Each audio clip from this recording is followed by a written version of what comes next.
आइए सुनते हैं 2 मई 2026 की दिन भर घटी घटनाओं का विश्लेषण। अगर कॉम्पिटिटिव एग्जाम्स की तैयारी की जा रही है तो आज का ये एक्सप्लेनर बेहद जरूरी है।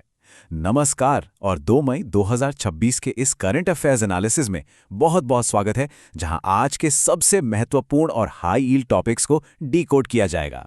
चलिए फटाफट देखते हैं आज का एजेंडा क्या है। हम कवर करेंगे एनवायरनमेंट और क्लाइमेट अपडेट्स, हेल्थ और गवर्नेंस से जुड़े मुद्दे, डिफेंस और नेशनल सिक्योरिटी और आखिर में साइंस और ज्योग्राफी मैपिंग। तो बिना देर किए सीधे शुरू करते हैं। शुरुआत करते हैं हमारे पहले सेक्शन से, एनवायरनमेंट एंड क्लाइमेट अपडेट्स। यहां सबसे बड़ा फोकस हीट वेव्स और एल नीनो के बढ़ते खतरे पर है। द टाइम्स ऑफ इंडिया की रिपोर्ट के हिसाब से देखें तो अभी जो भयंकर लू चल रही है वो तो बस एक अलर्ट है। वर्ल्ड मेटेओरोलॉजिकल ऑर्गेनाइजेशन ने साफ कर दिया है कि 2026 में एल नीनो के आने की पूरी संभावना है। अब एल नीनो है क्या?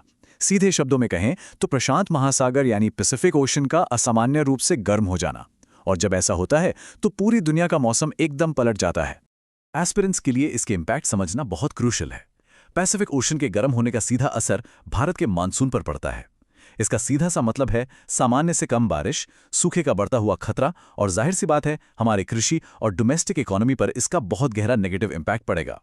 अब बढ़ते हैं सेक्शन 2 की तरफ, health and governance issues, mental health gaps और सिटीजनशिप रूल्स। इनसाइट्स आईएएस का एक हालिया डेटा सामने आया है जो एक बहुत ही गंभीर घरेलू चुनौती को उजागर करता है। यहां सबसे चौंकाने वाली बात है इस समस्या का स्केल, 85%। जी हां, देश की 85% आबादी की पहुंच मेंटल हेल्थ ट्रीटमेंट तक है ही नहीं। ये हमारे हेल्थ केयर सिस्टम की एक ऐसी विशाल खाई है जिसे भविष्य के हर प्रशासक को गहराई से समझना होगा। अब सवाल है कि इतनी बड़ी खाई को कैसे पाटा जाए। इसके लिए हेल्थ केयर डिलीवरी के स्ट्रक्चर में बदलाव की सख्त जरूरत है। मुख्य रूप से 2 कदम उठाने होंगे। पहला, ट्रीटमेंट को सीधे कम्युनिटी लेवल तक ले जाना, और दूसरा, प्राइमरी हेल्थ सेंटर्स को पहले से कहीं ज्यादा मजबूत बनाना। इसी पूरे प्रोसेस को हम डिसेंट्रलाइजेशन या विकेंद्रीकरण कहते हैं। आसान भाषा में समझे तो स्वास्थ्य सेवाओं और अथॉरिटी को बड़े बड़े सेंट्रल हॉस्पिटल से निकालकर सीधे गांव या लोकल कम्युनिटी तक पहुंचा देना। यही इस गैप को भरने का सबसे सटीक और प्राइमरी सोल्यूशन है। पॉलिटी और गवर्नेंस की बात करें तो क्रॉनिकल पब्लिकेशंस ने एक बहुत बड़े डिजिटल कदम को हाईलाइट किया है। नए सिटीजनशिप अमेंडमेंट रूल्स 2026 के तहत बहुप्रतीक्षित EOCI यानी इलेक्ट्रॉनिक OCI प्रोविजन को अब फाइनली फॉर्मल रूप दे दिया गया है। कैंडिडेट्स को ये डेफिनेशन एकदम पक्की कर लेनी चाहिए। OCI यानी ओवरसीज सिटीजन ऑफ इंडिया, ये वो विदेशी नागरिक होते हैं जिनका भारत से कोई पुष्ट संबंध या विरासत जुड़ी होती है। इस डेमोग्राफिक के लिए इलेक्ट्रॉनिक प्रोसेसिंग का शुरू होना गवर्नेंस के लिहाज से एक बहुत ही अहम एग्जाम पॉइंट है। चलिए अब रुख करते हैं तीसरे सेक्शन का, डिफेंस एंड नेशनल सिक्योरिटी, जहां चर्चा होगी AI इंटीग्रेशन और INS महेंद्रगिरी की। इनसाइट्स IAS की एक रिपोर्ट बताती है कि नेशनल सिक्योरिटी और डिप्लोमेसी में अब भारी भरकम डेटा को संभालने के लिए आर्टिफिशियल इंटेलिजेंस को एक्टिवली तैनात किया जा रहा है। तेजी से डेटा एनालाइज करना हो, कॉम्प्लेक्स इंटेलिजेंस रिपोर्ट्स की समरी निकालनी हो या फिर हाई लेवल डिसीजन मेकिंग में मदद करनी हो, AI की क्षमताएं सच में अपार हैं। लेकिन एक निष्पक्ष एनालिसिस के लिए हमें इसके फायदों को इसके रिस्क के साथ तौलना होगा। एक तरफ AI से तेजी और एक्यूरेसी तो मिल रही है, पर दूसरी तरफ एक बहुत बड़ा सिक्योरिटी रिस्क भी है।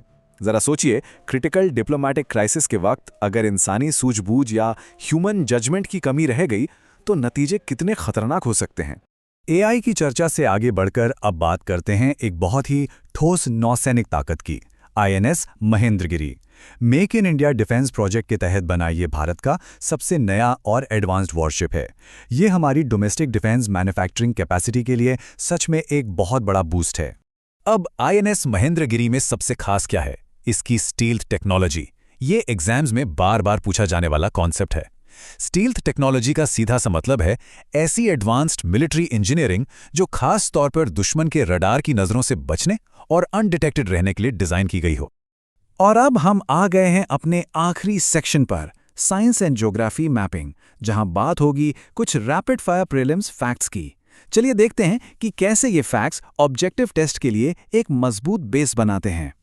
ऑब्जेक्टिव सवालों के लिए ये विजुअल चीट शीट बहुत काम की है। मध्य प्रदेश में नर्मदा नदी पर बना बरगी डैम, अवैध ड्रग नेटवर्क्स के खिलाफ भारत का ऑपरेशन व्हाइट स्ट्राइक, कुत्तों और वाइल्ड लाइफ दोनों के लिए बड़ा खतरा बना कैनाइन डिस्टेंपर वायरस या CDV, और कॉस्मॉस की स्टडी के लिए चीन द्वारा लॉन्च किया गया डैम्पेस सैटेलाइट। ये सभी MCQs के लिए प्राइम टारगेट्स हैं।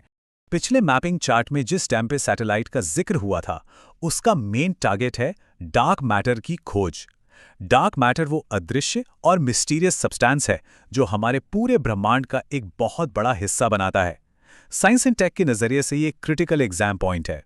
तो अंत में एक बहुत ही अहम सवाल छूट जाता है। जब AI हमारे डिफेंस ऑपरेशंस को इतनी तेजी से बदल रहा है, तो ऐसे में नेशनल सिक्योरिटी के स्प्लिट सेकंड फैसलों में इंसानी सूझबूझ को पूरी तरह से कैसे बचाया जा सकता है? आधुनिक गवर्नेंस और युद्ध की इन जटिलताओं पर सोचना ही भविष्य के एक बेहतरीन प्रशासक के माइंडसेट का निर्माण करता है। अगर ये एक्सप्लेनर पसंद आया तो लाइक, शेयर और सब्सक्राइब जरूर करें। ज्ञान बांटने से ही बढ़ता है। ऐसी ही महत्वपूर्ण अपडेट्स के साथ अगली चर्चा में फिर मिलेंगे। अपनी तैयारी एकदम मजबूत रखें।